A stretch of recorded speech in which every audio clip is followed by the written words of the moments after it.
آج ہم دیکھیں گے کہ احمد بازار میں ایک ضرورت مند کے لیے جوتے خرید کر کس طرح نیکی کا عمل کرتا ہے۔ کیا وہ اپنی خوشی دوسروں کے ساتھ بانٹ سکے گا؟ رمضان کی برکتوں کے ساتھ احمد اپنے والد کے ساتھ بازار میں عید کی تیاریوں کے لیے آیا۔ ہر طرف روشنیوں اور خوشبوؤں کی بہار تھی۔ احمد کی نظر ایک چھوٹے بچے پر پڑی جو ننگے پاؤں ایک دکان کے باہر کھڑا جوتوں کو حسرت سے دیکھ رہا تھا۔ احمد نے اپنے والد کا ہاتھ پکڑا اور کہا، ابو، کیا ہم اس بچے کے لیے جوتے خرید سکتے ہیں؟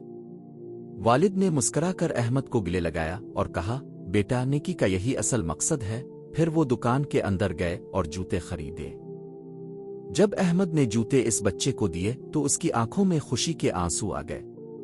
شکریہ بھائی، اس نے خوشی سے کہا۔ احمد کے دل کو سکون ملا۔ یہ تھی آج کی کہانی۔ اگر آپ کو پسند آئی تو لائک، شیئر اور سبسکرائب کرنا نہ بھولیں۔